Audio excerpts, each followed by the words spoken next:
Good morning students. तो अपने last class में मैंने आपको बताया था सब्स्टिट्यूशन रिएक्शन क्या होता है, कितने टाइप्स के होते हैं, और आपको मैंने nucleophilic substitution reaction SN1 SN2 सब कुछ पढ़ा दिया है। अगर आपने उस वीडियो को नहीं देखा है तो मैं आई बटन में लिंक को डाल दूंगी, आप वहां पर जाकर चेकआउट कर सकते हो। ओके, तो आज हम पढ़ेंगे इलेक्ट्रोफिलिक सब्स्टिट्यूशन रिएक्शन क्या होता है।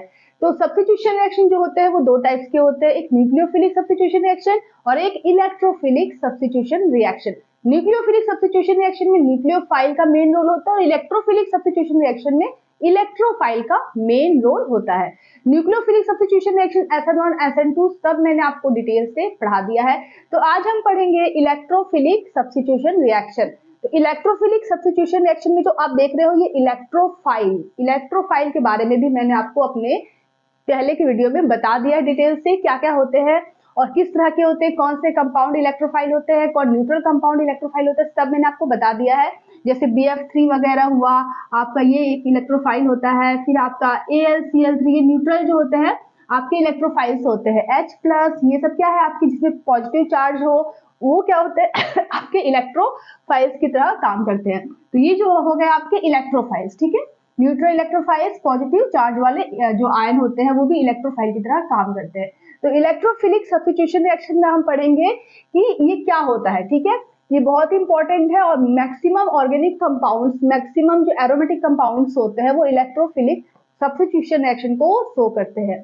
तो ये दो टाइप्स के होते हैं, एक होता है आपका एलिफेटिक कंपाउंड में पाया जाने वाला इलेक्ट्रोफिलिक सब्स्टिट्यूशन रिएक्शन और दूसरा जो होता है वो होता है एरोमेटिक कंपाउंड में पाया जाने वाला इलेक्ट्रोफिलिक सब्स्टिट्यूशन रिएक्शन, ठीक है।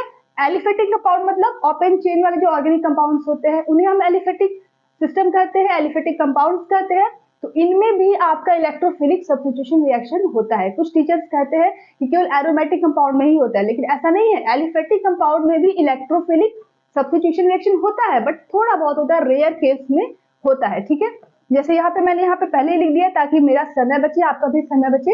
यहाँ पे देखिए, the examples of electrophilic substitution reaction in aliphatic system are very rare. बहुत ही कम कंपाउंड में आपका electrophilic substitution reaction aliphatic compounds में होते हैं।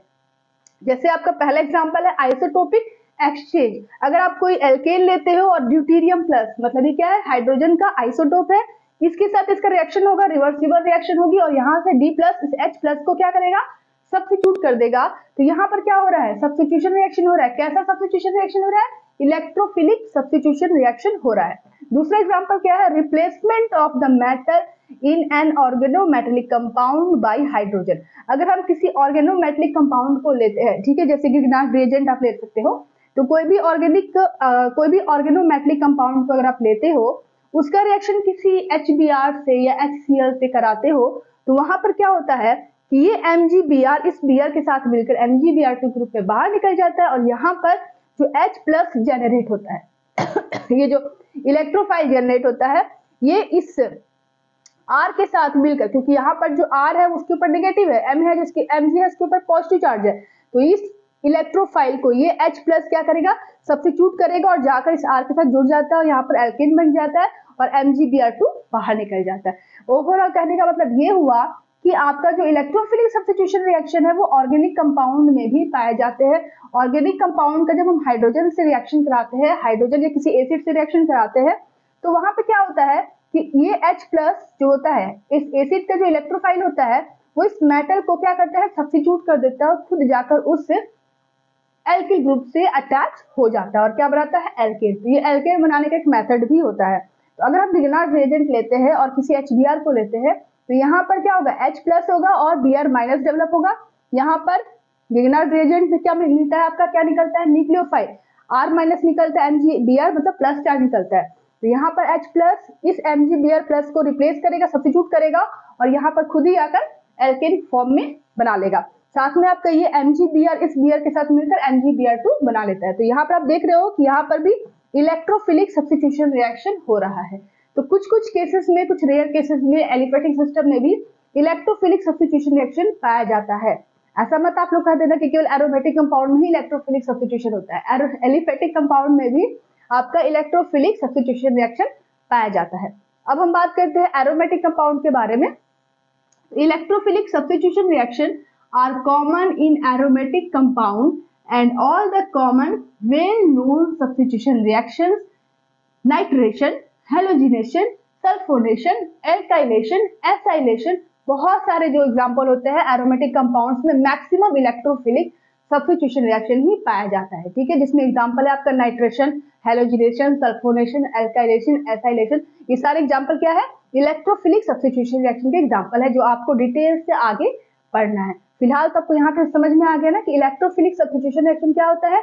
इसमें क्या होता है आपका, जैसे ए है, ये बी के साथ जुड़ा हुआ है, ठीक है, और यहाँ पर कोई सी है जिसके ऊपर पॉजिटिव चार्ज है, तो क्या होगा कि ये सी यहाँ पे ब्रेक करेगा, बी के ऊपर प्लस, ए के ऊपर नेगेटिव, तो ये सी क्या करेगा, इसको रिप्लेस करेगा, हाँ, और ये बी क्या होगा, ये बाहर निकल जाएगा। तो यहाँ पर ए के साथ ये जी सी आके जुड़ जाएगा, तो ए और सी बन गया और बी यहाँ पर बाहर निकल गया। तो यहाँ पर एक इलेक्ट्रोफाइल दूसरे इलेक्ट्रोफाइल को क्या कर रहा है, सब्स्टिट्यूट कर रहा है, इससे इसको बोलेंगे कि इलेक्ट्रोफिलिक सब्स्टिट्यूशन रिएक्शन हो रहा है। अब यहाँ पर एलिफेटिक ले लेंगे, तो aliphatic electrophilic substitution reaction, aromatic compound ले लेंगे तो एरोमेटिक इलेक्ट्रोफिलिक सब्स्टिट्यूशन रिएक्शन हो जाएगी। मेथड तो आपको यही होगा, ओके। तो ये हो गया आपका electrophilic substitution reaction. Students, electrophilic substitution reaction जो होते हैं वो एरोमेटिक कंपाउंड्स में ही मैक्सिमम पाए जाते हैं। ऐसा क्यों होता है? एलिफेटिक कंपाउंड में मैक्सिमम क्यों नहीं पाए जाते, ये एरोमेटिक कंपाउंड में ज्यादा क्यों पाए जाते हैं? थिंक अबाउट इट, ठीक है। हम साइंस पढ़ रहे हैं, हम केमिस्ट्री पढ़ रहे हैं, या बायो पढ़ रहे हैं, फिजिक्स पढ़ रहे हैं, आपके दिमाग में क्वेश्चंस डेवलप होते रहने चाहिए कि आखिर ऐसा होता क्यों है, कैसे होता है, किस लिए होता है। ये जो क्वेश्चंस है व्हेन, व्हाई, व्हाट, ये सारे क्वेश्चंस जो है आपके दिमाग में डेवलप होने चाहिए अगर आप साइंस पढ़ रहे हो तो यहाँ पर मैंने आपसे कहा कि एरोमेटिक कंपाउंड में आपके इलेक्ट्रोफिलिक सब्स्टिट्यूशन रिएक्शन मैक्सिमम पाया जाता है। तो ऐसा क्यों होता है, क्यों एरोमेटिक में ज्यादा पाया जाता है और एलिफेटिक में रेयर केस में पाया जाता है? चलिए इसका आंसर मैं बता लीजिए, ध्यान से देखिए, ठीक है। तो एरोमेटिक कंपाउंड मतलब आपका डीलोकलाइज्ड पाई इलेक्ट्रॉन्स होंगे, ठीक है। एरोमेटिक कंपाउंड का मतलब हुआ कि वो डीलोकलाइज्ड पाई इलेक्ट्रॉन्स उस कंपाउंड के पास होंगे। डीलोकलाइज्ड पाई मतलब क्या हुआ कि ये जो पाई इलेक्ट्रॉन्स है ये लूजली हेल्ड होते हैं, एकदम टाइट नहीं होते, लूजली हेल्ड मतलब ये मूवमेंट करते रहते हैं ऐसे। अगर मैं इसका हाइब्रिड स्ट्रक्चर बनाऊं तो ये इस तरह से पूरे रिंग में मूव करते रहते हैं, ठीक है, लूजली हेल्ड होते हैं, तो पाई इलेक्ट्रॉन्स घूमते रहते हैं। तो अगर यहाँ पर कोई इलेक्ट्रोफाइल आता है, ई प्लस आता है, तो भाई यहाँ पर तो इलेक्ट्रॉन्स का खजाना है, नेगेटिव चार्ज का खजाना है इसके पास, ठीक है। इस एरोमेटिक कंपाउंड के पास इलेक्ट्रॉन ही इलेक्ट्रॉन है, और इस इलेक्ट्रोफाइल को क्या चाहिए, इलेक्ट्रॉन ही चाहिए, क्योंकि ये इलेक्ट्रॉन लवर है, ठीक है, इसे केवल इलेक्ट्रॉन ही चाहिए। इलेक्ट्रोफाइल क्या होता है, इलेक्ट्रॉन लवर होता है, ये वही अटैक करता है जहां पे इलेक्ट्रॉन की संख्या ज्यादा हो।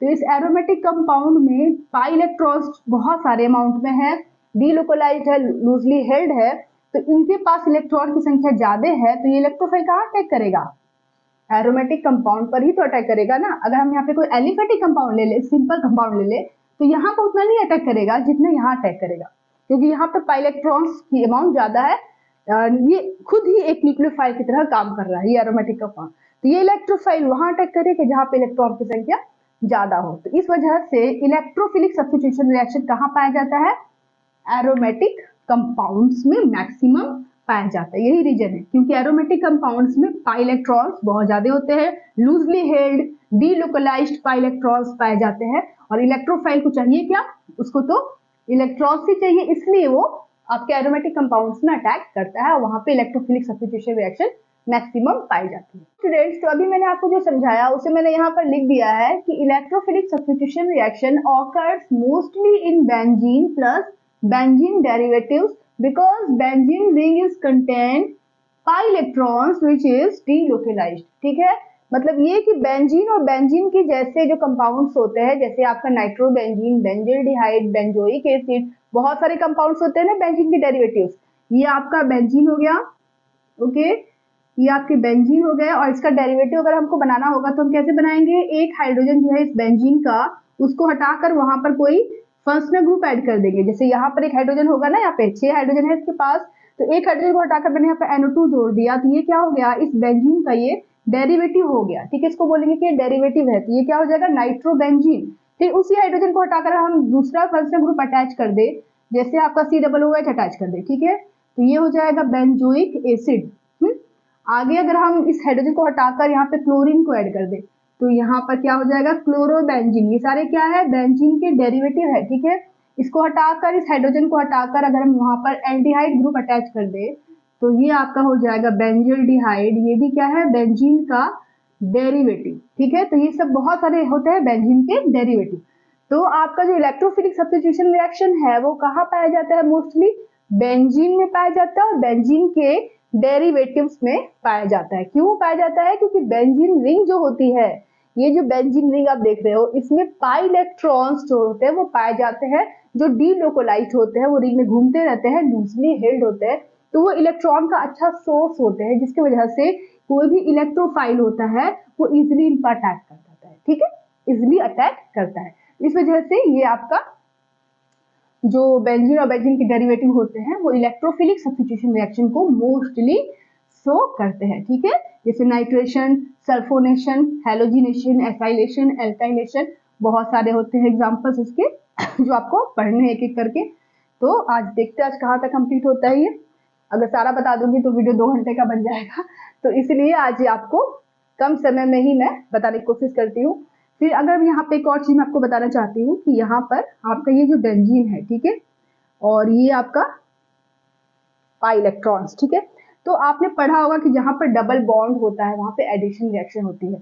एलिफेटिक सिस्टम में आपने पढ़ा होगा कि एल्कीन जो है ये 2 हाइड्रोजन को लेता है और आपका एल्केन में कन्वर्ट हो जाता है, ये आपने पढ़ा होगा एडिशन रिएक्शन में। तो यहाँ पर भी तो डबल बॉन्ड है, तो यहाँ पे एडिशन रिएक्शन नहीं हो सकता है, यहाँ पे सब्स्टिट्यूशन रिएक्शन ही क्यों होगा। चलिए मैंने आपसे कहा थोड़ी देर पहले कि अगर आप साइंस पढ़ रहे हो तो वहां पर आपके दिमाग में क्वेश्चंस डेवलप नहीं हो रहे, इसका मतलब आप पढ़ ही नहीं रहे हो, आप मन से पढ़ ही नहीं रहे हो। अगर आपके दिमाग में साइंस पढ़ने के टाइम क्यों, किस लिए, कब, कैसे, ये सब क्वेश्चंस डेवलप हो रहे हैं, इसका मतलब कि आप इंटरेस्टेड है उस सब्जेक्ट में, आपको अच्छा लग रहा है उसे पढ़ने में, समझने में, ठीक है, आपको मन लग रहा है उस सब्जेक्ट में। तो उसी यहाँ पे मैं जो क्वेश्चन पूछ रही हूँ आपसे कि सी डबल बॉन्ड सी है, ये आपका क्या है, एल्कीन है। तो मैक्सिमम एल्कीन जो होते हैं वो एडिशन रिएक्शन देते हैं, क्योंकि डबल बॉन्ड है, हाइड्रोजन को लेता है और ये एल्केन में कन्वर्ट हो जाता है, तो ये एडिशन रिएक्शन हो गया। तो यहाँ पर भी तो डबल बॉन्ड है, तो ये एडिशन रिएक्शन क्यों नहीं दे रहा है, ये क्यों आपका सब्स्टिट्यूशन रिएक्शन दे रहा है, हाँ, ये आपका एडिशन रिएक्शन क्यों नहीं देता है बेंजीन, ये सब्स्टिट्यूशन रिएक्शन क्यों देता है बेंजीन, इसका क्वेश्चन आंसर आप बताना है आपको, ठीक है। चलिए देखते हैं, मैं ही बता देती हूँ, आप लोग कमेंट करके भी बताना। ये बेंजीन रिंग है, ठीक है, और अगर हम इसका एडिशन रिएक्शन कराते हैं, ठीक है, एडिशन रिएक्शन कराएंगे तो 2 हाइड्रोजन होंगे, ठीक है, H प्लस जो होगा 2 होगा, क्योंकि ये पाई इलेक्ट्रॉन से 1 इलेक्ट्रॉन यहाँ जाएगा तो एक पे नेगेटिव एक पे पॉजिटिव होगा ना, ये ऐसे जाएगा तो यहाँ पे नेगेटिव यहाँ पे पॉजिटिव होगा। अगर हम H2 ले लेते हैं यहाँ पर तो एक H पर प्लस चार्ज, एक H पर माइनस चार्ज, तो एक प्लस चार्ज वाला यहाँ जुड़ेगा, एक माइनस चार्ज वाला यहाँ जुड़ेगा, तो आपका कुछ इस तरह का प्रोडक्ट बन जाएगा। यस, बनेगा ना एडिशन रिएक्शन, ठीक है, टेंशन लेने की बात नहीं, अभी मैं सब समझाऊंगी कि ये बनेगा कि नहीं बनेगा।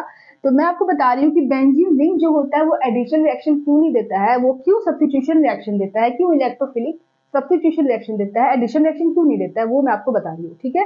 तो आपने जो बेंजीन रिंग लिया है, अगर उसका आप H2 से रिएक्शन कराते हो तो इस तरह का बनेगा, हाँ। तो यहाँ पर आप देख रहे हो कि H2 मतलब क्या, एक पे H पे प्लस चार्ज, एक H पे नेगेटिव चार्ज, ये जो आपका पाई इलेक्ट्रॉन है एक तरफ शिफ्ट होगा तो नेगेटिव, एक पे पॉजिटिव, तो यहाँ पॉजिटिव पे नेगेटिव वाला जुड़ेगा हाइड्रोजन, यहाँ पर नेगेटिव है तो यहाँ पे पॉजिटिव वाला हाइड्रोजन जुड़ेगा और ये प्रोडक्ट बन जाएगा, ठीक है। लेकिन अगर आप यहाँ पर इस तरह का अगर इलेक्ट्रोफाइल लेते हैं कोई, ठीक है, जैसे आपका मौसम चेंज हो रहा है जिसकी वजह से तबीयत बहुत खराब हो जा रही है मेरी, तो यहाँ पर आपने कोई इलेक्ट्रोफाइल ले लिया, सपोज दैट E+ ले लिया आपने, ठीक है, तो आप इस केस में क्या होगा कि आपका यहाँ पर हाइड्रोजन को ये रिप्लेस करेगा, ये ऐसे मूव नहीं करेगा, ये आपका हाइड्रोजन यहाँ से रिप्लेस होगा। यहाँ पर एक हाइड्रोजन है, ठीक है, ये H+ यहाँ से हट जाएगा और उसके जगह पर यहाँ पर -H+ और यहाँ पर E+ आके जुड़ जाएगा, ठीक है। एडिशन रिएक्शन में क्या होता है, सब कुछ ऐड होता है, सब्स्टिट्यूशन रिएक्शन में क्या होता है, सब्स्टिट्यूट होता है, रिप्लेस होता है। तो H+ निकला, उसकी जगह पर E+ आके जुड़ गया, तो ये प्रोडक्ट बन गया। अब आपको बताना है कि इन दोनों रिएक्शन में कौन पॉसिबल है और कौन पॉसिबल नहीं है। क्या ये रिएक्शन पॉसिबल है, क्या ये रिएक्शन पॉसिबल है, आपको ये सोचना है। तो आप इस कंपाउंड को देखिए और इस कंपाउंड को जरा ध्यान से देखने की कोशिश कीजिए। इस कंपाउंड को अगर आप देखोगे तो यहाँ पर आपका पाई पाई और यहाँ पे कुछ नहीं है, मतलब यहाँ पर जो आपका डीलोकलाइज्ड पाई इलेक्ट्रॉन्स था और जिसकी वजह से ये एरोमेटिक कंपाउंड था, और एरोमेटिक कंपाउंड जो होते हैं वो हाईली स्टेबल होते हैं। हाईली स्टेबल होने का मतलब ये हुआ कि उनमें पाई इलेक्ट्रॉन्स जो होते हैं वो एक कंजुगेशन के फॉर्म में होते हैं, कंजुगेटेड डबल बॉन्ड होते हैं। Double bond single bond, double bond single bond, double bond single bond, इस तरह का अगर फॉर्म हो तो उसको कंजुगेटेड डबल बॉन्ड कहते हैं, जिसकी वजह से वो पाई इलेक्ट्रॉन्स डीलोकलाइज होते हैं, घूमते हैं, जिसकी वजह से उनकी स्टेबिलिटी बहुत बढ़ जाती है। ठीक है, इस केस में अगर हम आए तो यहाँ पे कंजुगेशन खत्म हो गया है, एक double bond single bond double bond फिर सिंगल बॉन्ड फिर सिंगल बॉन्ड फिर सिंगल बॉन्ड, तो यहाँ पे कंजुगेशन है ही नहीं, तो इस वजह से ये एरोमेटिक ही नहीं रहा। ये एरोमेटिक कंपाउंड है बट ये एरोमेटिक ही नहीं रहा, इसने अपनी एरोमेटिसिटी खो दी। ठीक है, यहाँ पर जब इसका H2 जुड़ा तो यहाँ पे इसने अपनी एरोमेटिसिटी खो दी। कोई भी ऑर्गेनिक कंपाउंड अपने आप को स्टेबल करने की कोशिश करता है, यहाँ पर तो इसकी स्टेबिलिटी ही खो गई, तो क्या ये पॉसिबल है? नहीं पॉसिबल है। कोई भी एरोमेटिक कंपाउंड और एरोमेटिक होना चाहेगा, अपने आप को और स्टेबलाइज करना चाहेगा, ना कि डिस्टेबलाइज होना चाहेगा। तो यहाँ पर आप देख रहे हो कि ये पॉसिबल ही नहीं है कि ये आपका ये इतना ज्यादा स्टेबल होता है कि H2 को इस तरह से जोड़ ही नहीं पाएगा। ठीक है, यहाँ पर रिएक्शन ही नहीं होगा, यहाँ पर आपका रिएक्शन ही नहीं होगा, क्योंकि ये इतना ज्यादा स्टेबल है कि ये पाई इलेक्ट्रॉन्स जो है वो बेमतलब का इधर तो मूव करेगा नहीं। हाँ, बेमतलब इधर मूव करेगा ही नहीं, तो H2 जुड़ेगा ही नहीं इससे। तो इस वजह से इसकी एरोमेटिसिटी यहाँ पर लूज हो रही है, जिसकी वजह से ये रिएक्शन पॉसिबल ही नहीं है, क्योंकि यहाँ पर ये ज्यादा स्टेबल है, यहाँ पर ये लेस स्टेबल प्रोडक्ट बन रहा है, लेस स्टेबल प्रोडक्ट आपका बन रहा है, जिसकी वजह से इसमें स्टेबिलिटी खो रही है, तो ये पॉसिबल ही नहीं है। और बेमतलब तो ये पाई इलेक्ट्रॉन्स यहाँ मूव नहीं करेगा जब तक कोई रीजन आपका वहां पे आए ना। रीजन मतलब यहाँ पर अगर 3H2 ले लेते हैं तो 6 हाइड्रोजन हो जाएंगे, ये 6 हाइड्रोजन, 2 हाइड्रोजन यहाँ जुड़ेगा, 2 हाइड्रोजन यहाँ जुड़ेगा, 2 हाइड्रोजन यहाँ जुड़ेगा, तब जाके आपका साइक्लोहेक्सेन नामक कंपाउंड बनेगा। ठीक है, 2 हाइड्रोजन यहाँ, 2 हाइड्रोजन यहाँ, इस तरह से आपके, ठीक है, 3H2 मतलब 6 हाइड्रोजन, ऑलरेडी इसके पास 6 हाइड्रोजन है और 6 हाइड्रोजन जुड़ रहे हैं तो 12 हाइड्रोजन हो जाएंगे, मतलब C6H12 हो जाएगा। ठीक है, साइक्लोहेक्सेन यहाँ पर आपका बनेगा, तो उस केस में आपका ये मोर स्टेबल बनेगा। ठीक है, यहाँ पर फिलहाल इसकी स्टेबिलिटी बहुत कम है, इससे भी कम है इसकी स्टेबिलिटी, जिसकी वजह से आपका क्या हो जाएगा ये आपका प्रोडक्ट बनेगा ही नहीं। अगर 3H2 लेंगे तब ये पॉसिबल है कि बनेगा, सारे डबल बॉन्ड्स खुल जाएंगे और साइक्लोहेक्सेन बन जाएगा, आधा अधूरा काम यहाँ पे नहीं होगा। तो यहाँ पर आपका ये पॉसिबल नहीं है। लेकिन अगर यहाँ की अगर हम बात करें तो यहाँ पर एरोमेटिसिटी पे कोई इफेक्ट नहीं पड़ रहा है, इतना जो केस है ये जस्ट का तस आपका पड़ा हुआ आपको दिख रहा है, तो एरोमेटिसिटी पे कोई भी इफेक्ट नहीं पड़ रहा है। जितना यहाँ पे इसकी स्टेबिलिटी हाई है, यहाँ पर भी इसकी स्टेबिलिटी उतनी ही हाई है, बस H+ रिमूव हो रहा है और E+ वहां पे जुड़ रहा है। तो यहाँ पर इलेक्ट्रोफिलिक सब्स्टिट्यूशन रिएक्शन के केस में स्टेबिलिटी एरोमेटिक कंपाउंड की मेंटेन रहती है, बरकरार रहती है, जिसकी वजह से ये रिएक्शन पॉसिबल हो जाती है और ये रिएक्शन पॉसिबल नहीं होती। कब होगी reaction possible? High temperature high pressure, और जब ज्यादा हाइड्रोजन लेंगे तब जाकर साइक्लोहेक्सेन वहां पर बनेगा। ठीक है, तो उस केस में आपका ये वाला रिएक्शन होगा। इसलिए aromatic compound electrophilic substitution reaction देते हैं, एडिशन रिएक्शन कब देते हैं? जब कंडीशन उस तरह का हो, कैटलिस्ट हो, हाई टेम्परेचर हाई प्रेशर, आपका इलेक्ट्रोफाइल ज्यादा हो, तो उस केस में आपके एडिशन रिएक्शन देते हैं। ठीक है, सब कंडीशन के ऊपर डिपेंड करता है। ठीक है, तो वहां पर आपका हाई टेम्परेचर हाई प्रेशर वगैरह के कंडीशन में तब जाकर वो एरोमेटिक कंपाउंड डिस्टर्ब होगा, तब जाकर वो साइक्लोहेक्सेन वगैरह बनाएगा।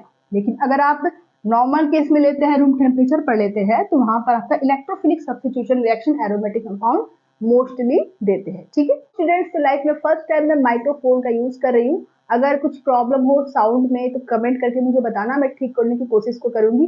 पहली बार मैं कोई माइक्रोफोन यूज कर रही हूँ अपने चैनल पर। ठीक है, तो इसको मुझे भी हैंडल करने आता नहीं है, अच्छे से लगाने भी नहीं आता है, पता नहीं कैसे से मैंने लगाया है। तो अगर कुछ साउंड में कुछ प्रॉब्लम आपको दिख रही हो तो आप कमेंट करके बताना, मैं इसको ठीक करने की कोशिश करूंगी। ठीक है, तो फिलहाल आपने ये समझ लिया कि electrophilic substitution reaction aromatic compound में क्यों होता है। अब हम पढ़ेंगे एक एक टॉपिक्स जो मोस्ट इंपॉर्टेंट है। तो ये जो एरोमेटिक कंपाउंड्स होते हैं इसमें आपको पढ़ना है हैलोजिनेशन, इलेक्ट्रोफिलिक सब्स्टिट्यूशन रिएक्शन में ही ये सारे आते हैं। ठीक है, ये इलेक्ट्रोफिलिक सब्स्टिट्यूशन रिएक्शन का एग्जांपल है। ओके, तो यहाँ पे पहला एग्जांपल आपको पढ़ना है हैलोजिनेशन ऑफ बेंजीन, दूसरा पढ़ना है सल्फोनेशन ऑफ बेंजीन, तीसरा पढ़ना है नाइट्रेशन ऑफ बेंजीन, चौथा पढ़ना है फ्रीडल क्राफ्ट रिएक्शन, ये मोस्ट इंपॉर्टेंट नेम रिएक्शन है, ठीक है, मोस्ट इंपॉर्टेंट नेम रिएक्शन है, ये सबसे लास्ट में मैं आपको बता दूंगी। तो पहले ये जो तीनों आसान है ये आपको इजी है बहुत, इसको पहले हम पढ़ लेते हैं, ठीक है। तो बेंजीन या बेंजीन के डेरिवेटिव इलेक्ट्रोफिलिक सब्स्टिट्यूशन रिएक्शन पूछेगा, तो ये नेम रिएक्शंस आपको देने हैं और ये एग्जांपल्स आपको देने हैं, हैलोजिनेशन, सल्फोनेशन, नाइट्रेशन। तो स्टूडेंट्स तो पहला एग्जांपल हम यहाँ पढ़ेंगे इलेक्ट्रोफिलिक सब्स्टिट्यूशन रिएक्शन का, हैलोजिनेशन ऑफ बेंजीन। बेंजीन का हैलोजिनेशन करते हैं तो ये एक इलेक्ट्रोफिलिक सब्स्टिट्यूशन रिएक्शन का एग्जांपल होता है। इसमें मिलता क्या है, इसमें आपको मिलता है क्लोरोबेंजीन नामक प्रोडक्ट, ठीक है। तो चलिए इसको देखते हैं डिटेल से। तो हम यहाँ पर लेते हैं बेंजीन को, ठीक है। तो सबसे पहले मैं आपको एक और चीज बताना चाहती हूँ कि जब इसका हम मैकेनिज्म करेंगे तो उस मैकेनिज्म में 3 प्रोसेस हमें देखने को मिलेगा। पहले स्टेप में हम क्या करेंगे कि जनरेशन ऑफ इलेक्ट्रोफाइल, ठीक है। कोई भी एग्जांपल अगर आप पढ़ो, halogenation of benzene, nitration of benzene, sulphonation of benzene, कोई भी अगर आप इलेक्ट्रोफिलिक सब्स्टिट्यूशन रिएक्शन कर रहे हो तो उसमें जो मैकेनिज्म आएगी, तो उस मैकेनिज्म में पहला स्टेप होगा जनरेशन ऑफ इलेक्ट्रोफाइल। दूसरा स्टेप में क्या होगा, अटैक ऑफ इलेक्ट्रोफाइल, किस पर, सबस्ट्रेट पर, ठीक है। तीसरे स्टेप में क्या होगा, removal of electrophile, removal of old, पुराना जो इलेक्ट्रोफाइल है जो सबस्ट्रेट में अटैच है वो निकलेगा। तो इलेक्ट्रोफिलिक सब्स्टिट्यूशन रिएक्शन में जो आप एग्जांपल पढ़ोगे, halogenation, nitration, sulphonation of benzene, उनमें 3 जो स्टेप है वो कॉमन स्टेप होगा, सब में एक जैसा होगा, ठीक है। पहले स्टेप में आपका इलेक्ट्रोफाइल डेवलप होगा, दूसरे स्टेप में इलेक्ट्रोफाइल का सबस्ट्रेट पर अटैक होगा, और तीसरे स्टेप में जो इलेक्ट्रोफाइल सबस्ट्रेट पर पुराना वाला जुड़ा हुआ है वो रिमूव होगा और प्रोडक्ट हमारा वहां पर बनेगा, ठीक है। तो ये 3 आपको याद रखना है, generation of electrophile, attack of electrophile और रिमूवल ऑफ ओल्ड इलेक्ट्रोफाइल जो सबस्ट्रेट में जुड़ा होगा वो वाला, ठीक है। तो यहां तक तो समझ में आ गया। तो अब हाँ चल नहीं रहा है, दूसरा वाला देख लेते हैं पेन।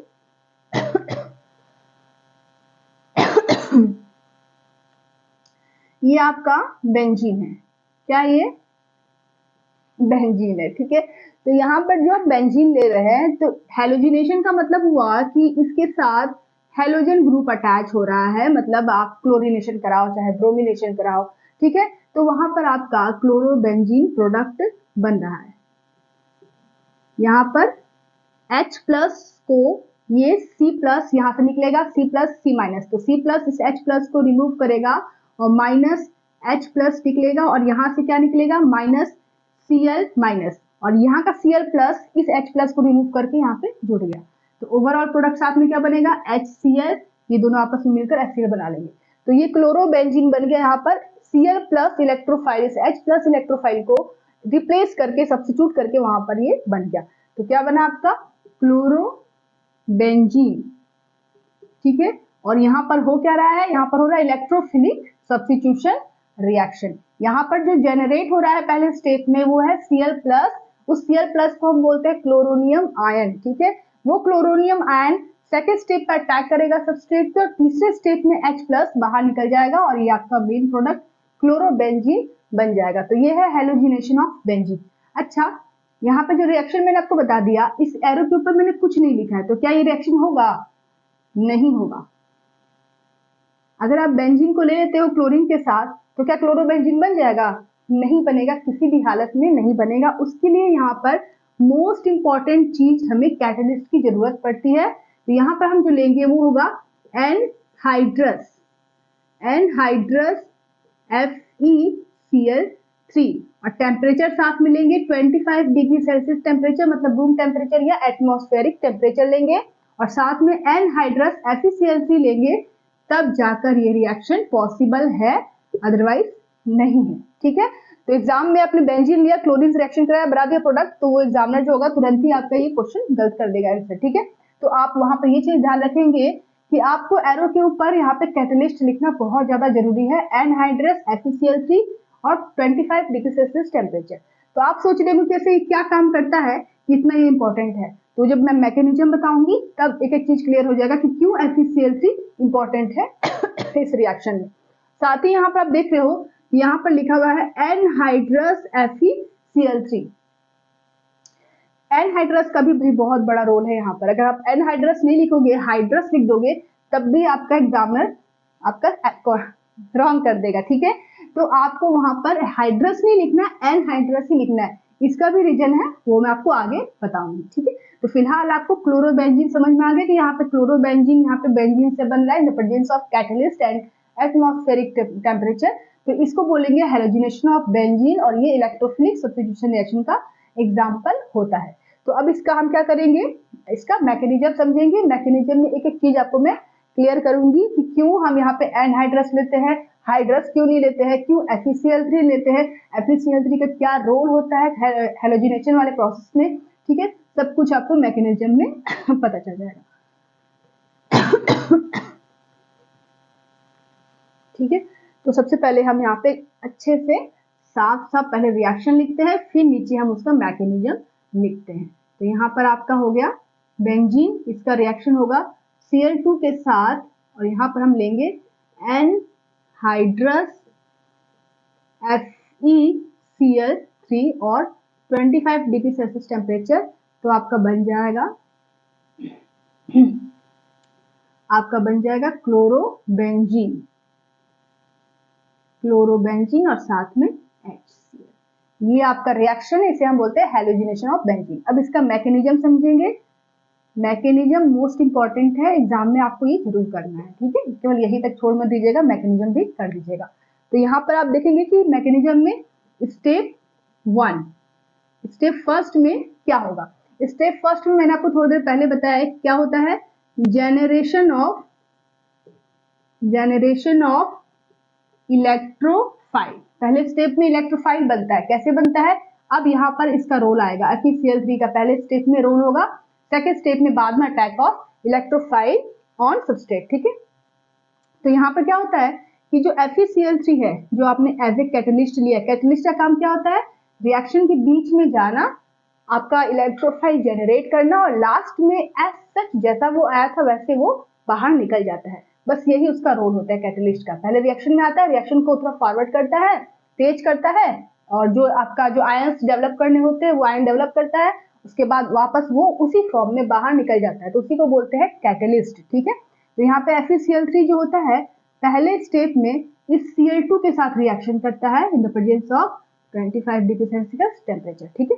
तो यहाँ पर क्या हो जाएगा कि बनेगा FeCl4 negative plus Cl positive. अब ये FeCl3 जो है ये Cl2 के साथ रिएक्शन क्यों करेगा मैंने आपसे कहा ना कि हर चीज में आपको क्वेश्चंस ढूंढने हैं। तो यहाँ पर FeCl3 Cl2 से रिएक्शन करेगा ही क्यों करना चाहेगा वो कैटलिस्ट अब सुनिए, ये जो FeCl3 जो होता है ये एक लेविस एसिड होता है। लेविस एसिड मैंने पढ़ा दिया आपको। लेविस एसिड क्या होता है, ये ऐसा कंपाउंड होता है जिसके पास इलेक्ट्रॉन डेफिशिएंसी होती है, इलेक्ट्रॉन की कमी होती है।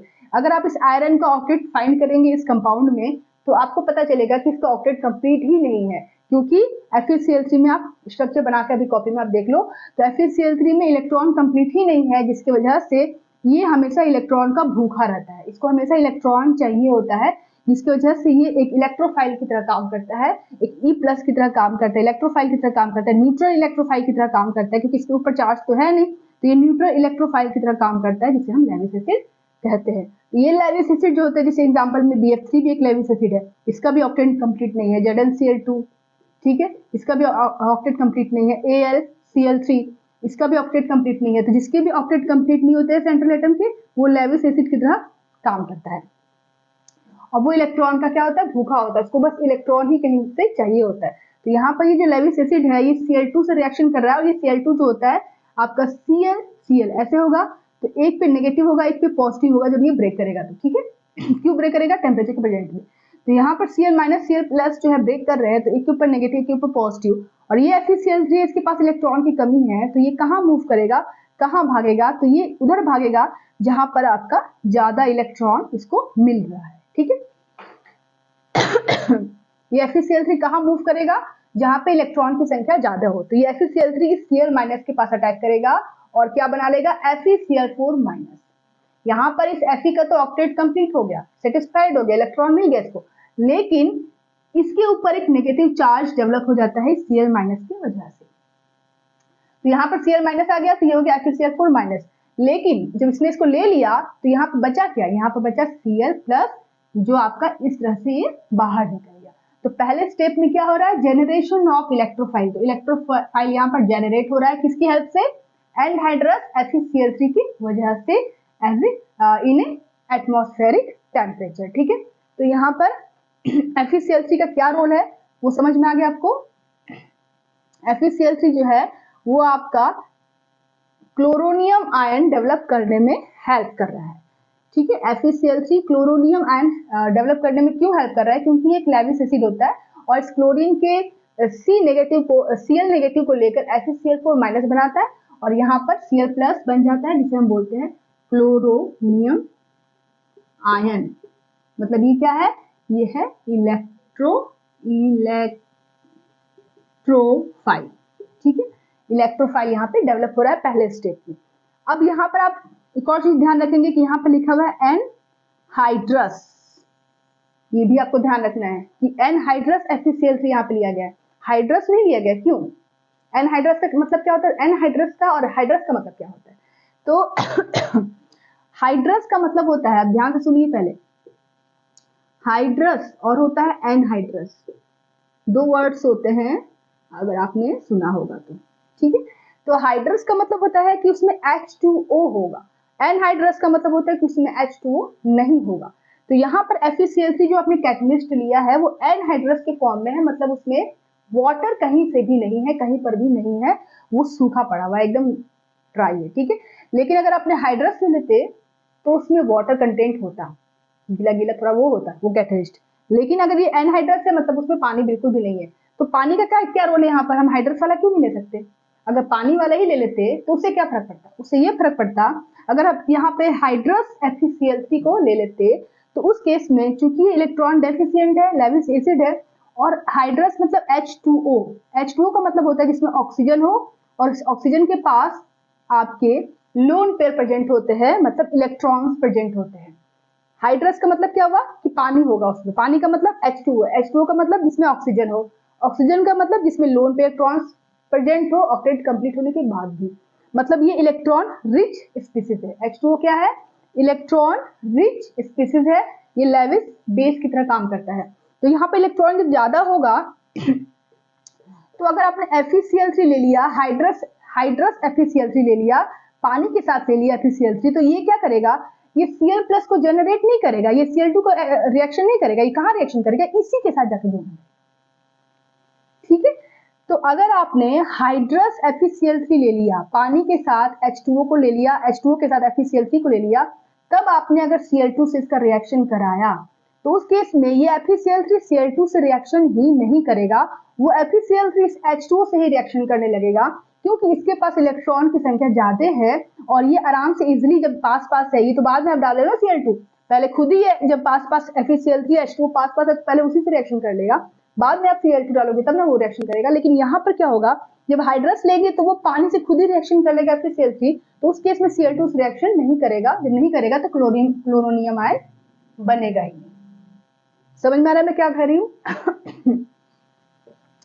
हाइड्रस का मतलब होता है कि H2O के साथ अगर आप, मतलब यहाँ एनहाइड्रस लिखा हुआ है ना, तो अगर हम हाइड्रस FeCl3 ले लेते हैं तो वो हाइड्रस का मतलब H2O, तो ये FeCl3 उस पानी के साथ लेते हो, अगर आप FeCl3 को हाइड्रस FeCl3 लेते हो तो उस पानी के H2O के ऑक्सीजन के साथ ही ये FeCl3 जाके जुड़ने लगेगा। क्यों, क्योंकि FeCl3 जो होता है वो लेविस एसिड होता है और पानी मतलब H2O जो लेविस बेस है इसके पास इलेक्ट्रॉन ज्यादा होते हैं, इलेक्ट्रॉन की अधिकता होती है, इसके पास इलेक्ट्रॉन की कमी होती है, ये आपस में ही रिएक्शन करने लगते हैं, जिसकी वजह से जब बाद में आप क्लोरीन डालते हो इसमें रिएक्शन कराने के लिए तो ये क्लोरीन के साथ रिएक्शन करता ही नहीं है, क्योंकि ये ऑलरेडी इससे जुड़ चुका है with the help of coordinate bond.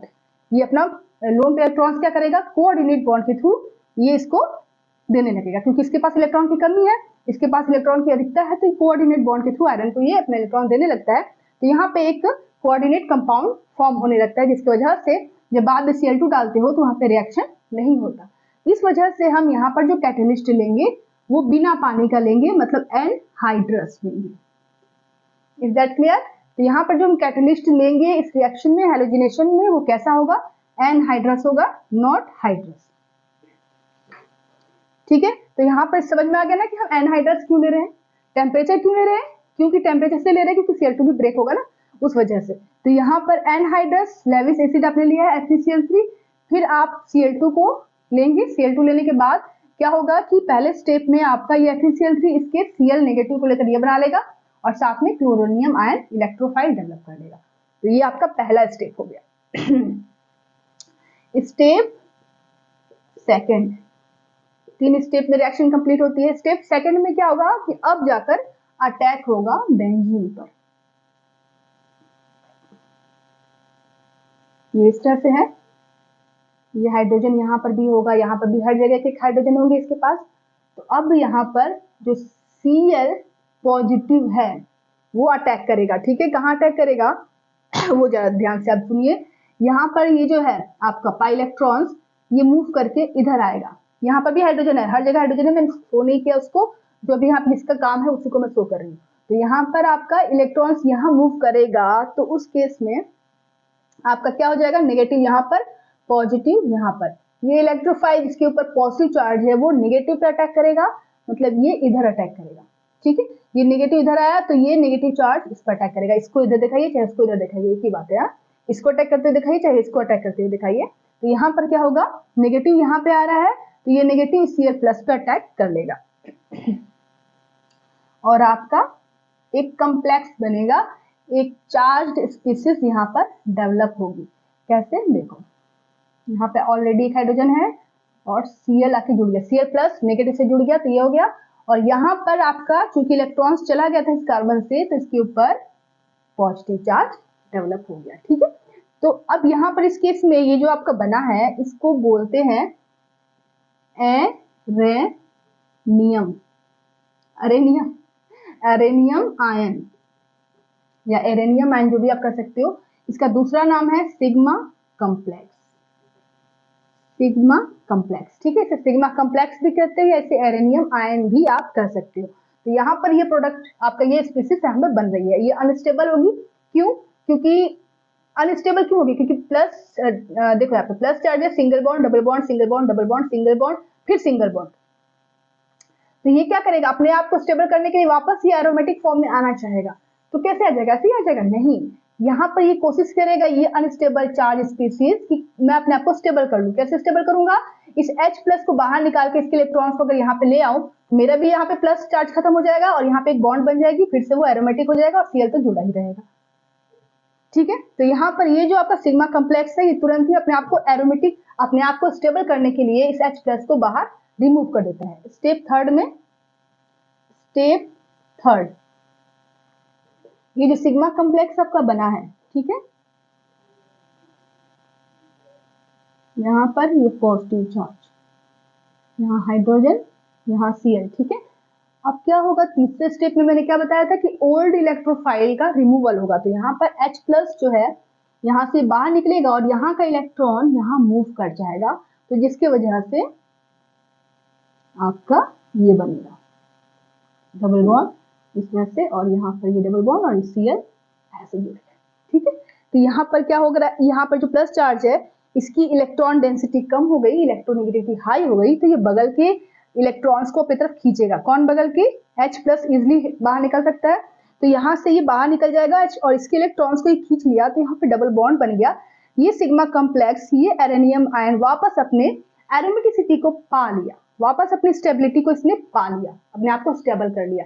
कोई भी चार्ज स्पीसीज अपने आप को स्टेबल ही तो करना चाहता है ना, तो एरोमेटिक कंपाउंड मूव स्टेबल होते हैं। तो यहाँ पर ये जो चार्ज स्पीसीज है सिग्मा कम्प्लेक्स है, एरेनियम आयन है, H प्लस को यहाँ से बाहर निकाल दिया और H प्लस जो है बाहर निकल गया, जिसकी वजह से यहाँ पे एक एरोमेटिक कंपाउंड बन गया जिसका नाम है क्लोरोबेंजीन। अब कहेंगे कि मैम ऐसे तो ये उल्टा है, इसको सीधा कर दो पकड़ के, ये ऐसे करो चाहे ये ऐसे करो, बात तो वही है। ठीक है, ऐसे ऐसे ऐसे अच्छे से बना देती हूँ, यहाँ पे जगह कम है थोड़ा, तो इस तरह से आपका यहाँ पे ऊपर इसको पकड़ के मैंने सीधा कर दिया, तो अब ये बन गया क्लोरोबेंजीन। ठीक है, तो यहाँ पर आपने देखा कि थर्ड स्टेप में आपका मेन प्रोडक्ट बन गया। अब ये जो H प्लस निकला है, ये H प्लस का क्या रोल है, ये H प्लस निकलेगा और इस FeCl4 माइनस के साथ रिएक्शन करेगा। ये H प्लस और ये Cl4 माइनस से रिएक्शन किया और साथ में HCl बाहर निकल गया और FeCl3 वापस बाहर एज ए कैटलिस्ट बाहर निकल गया। तो ये आप सबसे नीचे लिखेंगे, इसके नीचे लिखेंगे, यहाँ पे जगह लिखा है इसके मैंने यहाँ पर लिख दिया, ठीक है।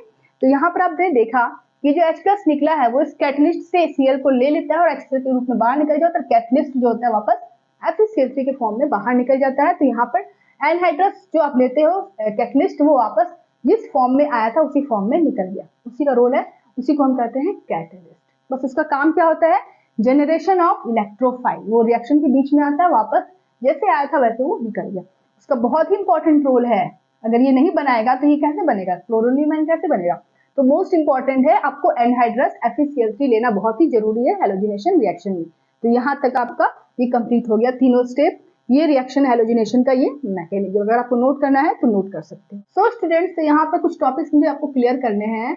हैलोजिनेशन ऑफ बेंजीन जब आप कराते हो तो वहां पर आप हेलो कंपाउंड को लेते हो, Cl2Br2 लेते हो या F2 लेते हो या I2 लेते हो। तो इनमें आपको मैं बता रही हूँ कुछ टॉपिक्स जो आपको ध्यान से सुनना है, ठीक है। F2Cl2Br2 और ये आपका I2, इनमें सबसे ज्यादा रिएक्टिव कौन होता है, ऑर्डर ऑफ रिएक्टिविटी, ठीक है, रिएक्टिविटी। तो यहाँ पर जो फ्लोरीन होता है ये सबसे ज्यादा रिएक्टिव होता है और सबसे आपका I2 जो होता है वो लेस रिएक्टिव होता है, ठीक है। तो फ्लोरीन इतना रिएक्टिव होता है कि अगर आपको हेलो बेंजीन बनाना होगा, ठीक है, हेलोजन को हम X से रिप्रेजेंट करते हैं ना, तो अगर आपको हेलो बेंजीन बनाना होगा तो आप अगर ये F2 ले लेते हो तो ये इतना ज्यादा रिएक्टिव होता है कि थोड़ा बहुत ही बनता है और तुरंत रिएक्शन फास्ट कर देता है, जिसकी वजह से हम सिंथेटिक यूज में इसको हम नहीं ला पाते हैं फ्लोरीन को, ठीक है। I2 जो होता है ये लेस रिएक्टिव होने की वजह से इसको भी हम नहीं ला पाते हैं हेलो बेंजीन बनाने में, ठीक है। तो मेन जो आपका यहाँ पे हेलोजन है वो Cl2 है और Br2 है, इसी को हम मैक्सिमम लेते हैं जब हमें हेलो बेंजीन बनाना होता है तो, ठीक है। ये मोर रिएक्टिव, ये लेस रिएक्टिव, तो बीच में बचा के Cl2 और Br2। तो जब हमको हेलो बेंजीन बनाना होगा तो हम इन्हीं दोनों को मैक्सिमम यूज करते हैं सिंथेटिक फॉर्म में, ओके। तो यहाँ पे एक और कंसेप्ट मैं आपको क्लियर करना चाहती हूँ कि जो बेंजीन है, अगर आप उसे हेलो बेंजीन बनाना चाहते हैं, उस बेंजीन से हेलो बेंजीन बनाना चाहते हैं आप, तो उसका कंडीशन मैंने आपको बताया कि आपको एनहाइड्रस लेविस एसिड आपको लेना है। लेविस एसिड में आप चाहे AlCl3 लो या ZlCl2 लो, चाहे Br3 लो, चाहे FeCl3 लो, और साथ में टेम्परेचर आपको 25 डिग्री सेल्सियस टेम्परेचर रखना है, ठीक है। अगर ये कंडीशन रहेगा तब आपका हेलो बेंजीन बनेगा, ठीक है।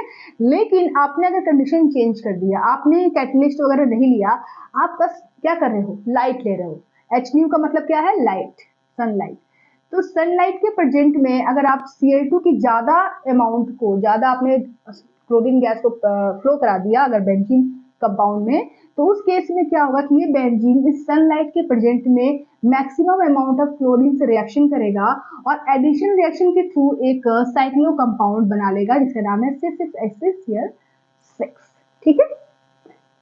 यहाँ पर आप देख रहे हो कि यहाँ पर क्लोरीन का एक लिमिटेड अमाउंट में कैटलिस्ट के प्रेजेंट में यहाँ पर क्लोरोबेंजीन बन रहा है। बट इस केस में जब आप लाइट ले लेते हो, कैटलिस्ट नहीं लेते हो, तो उस केस में सब्स्टिट्यूशन रिएक्शन नहीं होगा, उस केस में आपका एडिशन रिएक्शन होने लगेगा। ये चीज आपको याद रखना है कि आपको अगर सब्स्टिट्यूशन रिएक्शन कराना है तो कैटलिस्ट यहाँ पर इंपॉर्टेंट है, नहीं तो वो एडिशन रिएक्शन होने लगेगा। अभी थोड़ी देर पहले भी मैंने आपको बताया था कि यहाँ पे Cl2 ना लेकर अगर यहाँ पे हम हाइड्रोजन लेते, 3H2 ले लेते, तो वो आपका C6H12 बन जाता है, ठीक है। यहाँ पर हमने Cl2 लिया है तो यहाँ पर एडिशन रिएक्शन हो रही है, फ्री रेडिकल मैकेनिज्म के थ्रू यहाँ पर ये प्रोडक्ट आपका बन जाएगा साइक्लो कंपाउंड, ठीक है। तो यहाँ पर आपने क्लोरीनेशन भी कराया है, यहाँ पर भी क्लोरीनेशन कराया है, यहाँ पर भी क्लोरीनेशन कराया है। डिफरेंस ये है कि यहाँ पर आपका एडिशन रिएक्शन हो रहा है, यहाँ पर आपका सब्स्टिट्यूशन रिएक्शन हो रहा है। क्यों, बस इसके वजह से यहाँ पर आपने कैटलिस्ट लिया तो आपका सब्स्टिट्यूशन हो गया, यहाँ पर आपने लाइट लिया तो यहाँ पर एडिशन रिएक्शन हो गया, ठीक है। तो ये आपका मेन डिफरेंस है। यहाँ पर एक क्वेश्चन है जो आपको सॉल्व करना है, ठीक है। यहाँ पर मैंने एक बेंजीन लिया है, ठीक है। इस बेंजीन का रिएक्शन हम करा रहे हैं Br2 एनहाइड्रस AlCl3 के प्रेजेंट में। तो आपको बताना है कि इसमें जो प्रोडक्ट है वो कौन सा बनेगा, फर्स्ट बनेगा कि सेकंड बनेगा कि थर्ड बनेगा। पहला वाला ऑप्शन आप देखिए तो यहाँ पर ब्रोमोबेंजीन और क्लोरोबेंजीन दोनों ही बनेगा। दूसरे वाले ऑप्शन में आपका क्लोरोबेंजीन, तीसरे वाले ऑप्शन में आपका ब्रोमोबेंजीन। तो आपको बताना है कि इन तीनों में कौन सा प्रोडक्ट सही है, कौन सा बनेगा, वो आपको यहाँ आंसर में लिखना है, ठीक है। अब जरा इसके बारे में सोचिए और बताइए मुझे कि कौन सा बनेगा। तो मैंने इसका मैकेनिज्म जब आपको बताया था ठीक है, जब मैंने इसका मैकेनिज्म बताया था, अगर वो आपको याद रहेगा तो आप इसका आंसर चुटकियों में दे सकते हैं, अगर आपको वो मैकेनिज्म ध्यान में होगा तब, कि पहले स्टेप में क्या हो रहा था, एनहाइड्रस AlCl3 इससे क्लोरीन या ब्रोमीन जो भी आप ले रहे हो उससे रिएक्शन कर रहा था और आपका क्लोरीनियम आयन वहां पे फॉर्म कर रहा था। यहाँ पे हमने क्लोरीन नहीं लिया, यहाँ पे हमने ब्रोमीन लिया है, तो यहाँ पर आपका कौन सा इलेक्ट्रोफाइल डेवलप होगा, जब ये पहले स्टेप में आपका इलेक्ट्रोफाइल का जनरेशन हो रहा था, मैकेनिज्म आपको याद है तो आपको ये अच्छे से समझ में आ जाएगा, तुरंत इसका आप आंसर लिख दोगे।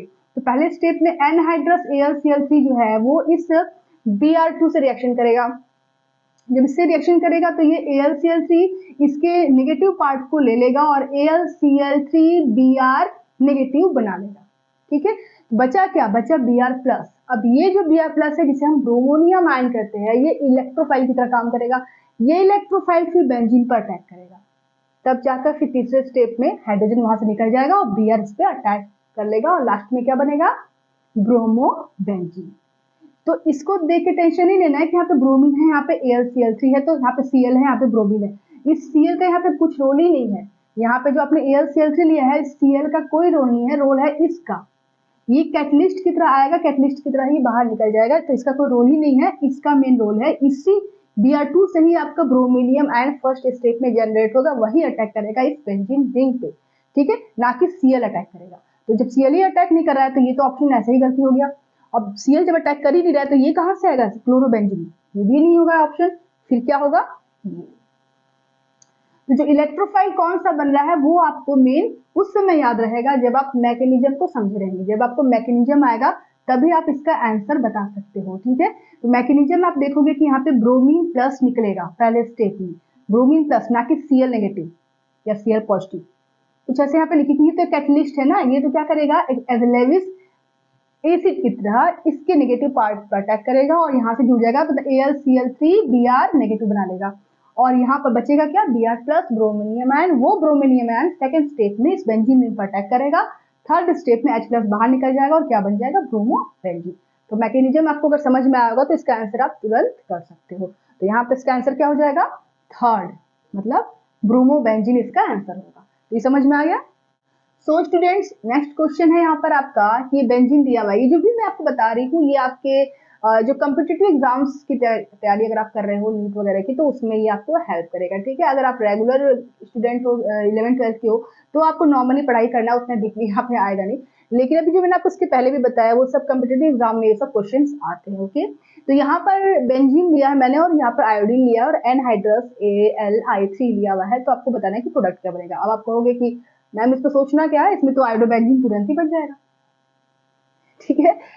तो इसका आंसर मैं बताने वाली हूँ, बहुत ध्यान से मन लगाकर आपको इसका आंसर सुनना है क्योंकि थोड़ा सा टिपिकल है इसका आंसर, ठीक है। तो यहाँ पर ये रिएक्शन होती ही नहीं है, यहाँ पे प्रोडक्ट बनता ही नहीं है। आपको क्या चाहिए, आपको चाहिए आयोडोबेंजीन, हेलोबेंजीन, तो यहाँ पर रिएक्शन ही नहीं होता। क्यों नहीं होता है उसका रीजन मैं बताने जा रही हूँ, बहुत ही शांति से ध्यान से सुनिएगा। तो सबसे पहले क्या होता है कि जैसे ये बेंजीन है, ठीक है, तो ये बेंजीन जो है वो आयोडीन से रिएक्शन किया, सपोज दैट, वैसे तो रिएक्शन होता नहीं है लेकिन क्यों नहीं होता वो मैं आपको बता दूं। तो यहाँ पर ये जो एनहाइड्रस AlI3 आपने लिया है, ठीक है, तो यहाँ इसके प्रेजेंट में ये I2 से रिएक्शन किया, सपोज दैट, तो यहाँ पर आपका ये आयोडोबेंजीन आपका बन गया, ठीक है ये। लेकिन साथ में क्या बनता है, साथ में कैटलिस्ट तो आपका जैसे आया था वैसे निकल गया, लेकिन साथ में एक और प्रोडक्ट तो बनता है, बाय प्रोडक्ट क्या बनता है बताइए, HI। जैसे उसमें बन रहा था Cl के केस में HCl, यहाँ पे बनता है HI। अब इसी का बहुत बड़ा रोल है, उसमें HCl का उतना रोल नहीं था, लेकिन यहाँ पर जो HI बनता है इसका बहुत बड़ा रोल हो जाता है इस रिएक्शन में। क्या, तो ये जो है ये स्ट्रॉन्ग रिड्यूसिंग एजेंट होता है, रिड्यूसिंग एजेंट, ओके। HCl बन रहा था जब हम Cl ले रहे थे, उस केस में HCl का उतना रोल नहीं था, लेकिन यहाँ पर जब हम आयोडीन लेते हैं तो यहाँ पर HI बनने लगता है, जो एक स्ट्रॉन्ग रिड्यूसिंग एजेंट की तरह वर्क करता है, काम करता है। तो ये जो स्ट्रॉन्ग रिड्यूसिंग एजेंट होता है, जब ये बन जाता है तो वापस ये क्या करता है, जिस सॉल्यूशन में बना रहता है उसी सॉल्यूशन में आयोडोबेंजीन भी बना हुआ है, तो ये आयोडोबेंजीन को तुरंत ही ये वापस से क्या करेगा, बेंजीन और I2 में कन्वर्ट कर देता है। मतलब ये जो रिएक्शन होती है ये रिवर्सिबल रिएक्शन हो जाती है, ठीक है। मतलब ये कि जो रिड्यूसिंग एजेंट बना बाई प्रोडक्ट में, वो तुरंत ही आयोडोबेंजीन जो बना होता है उसको कन्वर्ट कर देता है बेंजीन में और I2 को अलग करा देता है। रिड्यूसिंग एजेंट का ये तो काम होता है, ठीक है। तो यहाँ पर क्या हो रहा है कि आयोडोबेंजीन जो बनना चाहिए वो बनता ही नहीं है, तो रिएक्शन आपका होता ही नहीं, ठीक है। तो अब फिर क्या करें, क्या हमें आयोडोबेंजीन कभी मिलेगा ही नहीं लाइफ में? नहीं, ऐसी कोई बात नहीं है। आपको अगर आयोडोबेंजीन बनाना है तो आप इस पर जरा ध्यान देंगे कि इससे हम फिर नहीं लेंगे, ठीक है। क्यों नहीं लेंगे इससे? एनहाइड्रस AlIC को, ये तो कैटलिस्ट है, इसी से तो आपका आयोडोबेंजीन बनना था ना, इसी से तो आपका I+ बनेगा ना, इलेक्ट्रोफाइल बनेगा। ये ना मन में सोच रहे होंगे कि मैम ये तो जो कैटलिस्ट हमने लिया है ये तो आपका इलेक्ट्रोफाइल बनाने में हेल्प करेगा, फिर हम इसे क्यों नहीं लेंगे? तो इलेक्ट्रोफाइल तो ये बना ही रहा है, लेकिन साथ में ये बनाता है AlI4 नेगेटिव, ये भी तो बनाएगा ना। जब ये आप लेंगे तो ये इसके साथ रिएक्शन करेगा फर्स्ट स्टेप में, मैकेनिज्म के फर्स्ट स्टेप में, तो इलेक्ट्रोफाइल तो डेवलप होगा, साथ में AlI4- भी डेवलप होता है, याद है ना, ठीक है। तो ये जो बना आपका, ये लास्ट स्टेप में, मैकेनिज्म के थर्ड स्टेप में, ये किस में कन्वर्ट हो जाता है? ये कन्वर्ट हो जाता है AlI3 में, और साथ में आपका I- बनाता है, वो I- लास्ट स्टेप में जो H+ निकलता है उसके साथ जुड़कर ये क्या बना लेता है? HI, ठीक है। तभी नहीं ये बना। ये कैसे बना? मैकेनिज्म अगर आपको याद होगा तो कोई भी प्रॉब्लम आपको नहीं होगी। तो ये जो एनहाइड्रस AlI3 लिया आपने, ये इस I2 से रिएक्शन करेगा फर्स्ट स्टेप में और I+ बनाएगा, साथ में AlI4- बनाएगा। थर्ड स्टेप में क्या होगा कि ये AlI4- AlI3 में कन्वर्ट हो जाएगा, और I- जो निकलेगा वो उस जो आपका बेंजीन से H+ निकल रहा है, इलेक्ट्रोफाइल निकल रहा है, उसके साथ मिलकर HI बना लेगा, ठीक है। तो यहाँ पर स्ट्रॉन्ग रिड्यूसिंग एजेंट यहाँ पे इसकी वजह से बन रहा है, बन रहा है ना, इसी की वजह से, यही मेन कारण है आपका इसको बनाने का, HI को बनाने का यही मेन कारण है। तो अगर हम इसको हटा दें तो ये बनेगा ही नहीं। हाँ, फिर आयोडोबेंजीन कैसे बनेगा वो हम सोचेंगे फिर, ठीक है। तो आपका जो मेन कारण था इस रिड्यूसिंग एजेंट को बनाने का वो एनहाइड्रस AlI3 था। तो अगर हम इसको हटा दें, इसकी जगह पे कुछ और ले ले, तो क्या पॉसिबल है? यस, पॉसिबल है।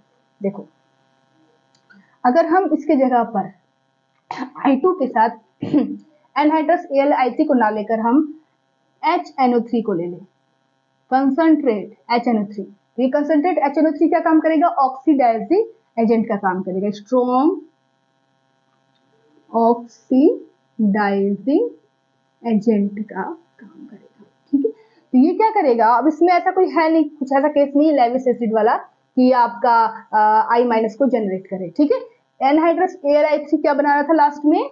AlI4- और ये लास्ट में क्या बना रहा था? I- जनरेट कर रहा था, जो लास्ट में आपका HI बना रहा था H+ को लेकर, और साथ में AlI3, ठीक है। ये तो बना था ना, तो समझ में आ रहा है ना आपको कि I- इसकी वजह से डेवलप हो रहा था। लेकिन जब हम HNO3 ले लेंगे तो यहाँ पर ये I2 के साथ मिलेगा, और I2 के साथ मिलकर ये 2I+ इलेक्ट्रोफाइल जनरेट करेगा और NO2 बनाएगा माइनस। ये आपका कहीं पर भी I- नहीं बनाता है। HNO3 जब आप लेंगे तो ये कहीं पर भी आपका I- नहीं बनाएगा, क्योंकि जुड़ ही नहीं रहा उससे, ठीक है। यहाँ पे 2 इलेक्ट्रोफाइल I+ के ही बनेंगे। जब ये ऐसा करेगा, जब I- यहाँ पे बन ही नहीं रहा है, तो HI बनने की संभावना पूरी तरह से खत्म हो जाती है, ठीक है। जब I- बन ही नहीं रहा है, I- बन ही नहीं रहा है इस केस में, तो HI कहाँ से बनेगा? रिड्यूसिंग एजेंट कहाँ से बनेगा? नहीं बनेगा ना। तो उस केस में जब I- बन ही नहीं रहा है, तो वहां पे HI बन ही नहीं रहा है, तो उस केस में आयोडोबेंजीन बनने की संभावना 100% हो जाती है। जो हमें चाहिए वो हमें मिल जाएगा, ठीक है। तो जब हम कंसंट्रेट HNO3 लेते हैं तो यहाँ पर आपका आयोडोबेंजीन आराम से बन जाता है, क्योंकि आपका यहाँ पर हमने ऑक्सीडाइजिंग एजेंट लिया है जो आपका I- को बनने नहीं देगा, और आपका आयोडोबेंजीन प्रोडक्ट यहाँ पर क्या हो जाएगा? बन जाएगा, ठीक है। समझ में आया? पूरा दिमाग में हॉपचप हो गया नहीं? कोई बात नहीं, चलिए फिर से मैं आपको समझा देती हूँ कि जब हम बेंजीन के साथ I2 को लेते हैं एनहाइड्रस AlI3 के साथ, तो उस केस में क्या होगा कि आपका रिएक्शन होता ही नहीं है, प्रोडक्ट नहीं बनेगा। अब इसका रीजन क्या है कि जब हम इसको रिएक्शन को कराते हैं तो हम देखते हैं कि रिएक्शन में मैकेनिज्म आपको याद रहना चाहिए, इंपॉर्टेंट मैकेनिज्म ही है। तो उस केस में आप देखोगे कि जो हम एनहाइड्रस AlI3 लेते हैं वो उसकी वजह से I- डेवलप होता है, और वो I- आपका बेंजीन के H+ के साथ रिएक्शन करके HI बनाता है। ये HI जो होता है वो स्ट्रॉन्ग रिड्यूसिंग एजेंट का काम करता है, जो आपका आयोडोबेंजीन फॉर्म नहीं होने देता है, उस आयोडोबेंजीन को वापस कन्वर्ट कर देता है बेंजीन में और आयोडीन में। तो इसकी वजह से रिएक्शन नहीं होती है। तो क्या हम आयोडोबेंजीन को बना नहीं सकते? बना सकते हैं। उसके लिए अगर हम एनहाइड्रस AlIC को ना ले I2 के साथ, अगर हम उसके साथ कंसंट्रेट HNO3 कर ले स्ट्रॉन्ग ऑक्सीडाइजिंग एजेंट को ले ले, तो उस केस में आपका I- बनने की संभावना 0 हो जाती है। वो केवल I+ ही बनाता है। तो जब I- बनने की संभावना 0 हो जाएगी तो HI बनेगा ही नहीं। जब HI बनेगा ही नहीं, रिड्यूसिंग एजेंट बनेगा ही नहीं, तो प्रोडक्ट आराम से आयोडोबेंजीन आपका सॉल्यूशन में आपको मिल जाएगा। तो यहाँ पर हमने आपका कैटलिस्ट ही चेंज कर दिया है। तो ये चीज समझ में आ गई ना कि अगर एग्जाम में अगर ऐसा आता है तो आपको याद रखना है, ठीक है, कि HI वहां बन रहा है, इसका मतलब आपका ये रिएक्शन रिवर्सिबल होगी। हाँ, Cl के केस में ऐसा नहीं होगा, ब्रोमीन के केस में ऐसा नहीं होगा, ठीक है। तो आज की क्लास यहीं तक रहने देते हैं। आप पूरा रिवाइज कर लेना, जहां पर भी कंफ्यूजन हो कमेंट बॉक्स में लिख के दीजिए, मैं आपको अच्छे से रिप्लाई करूंगी, ठीक है। तो अब कल हम पढ़ेंगे नाइट्रेशन ऑफ बेंजीन, उसके बाद सल्फोनेशन ऑफ बेंजीन। तो आज यहीं तक रहने देते हैं। Take care, bye bye.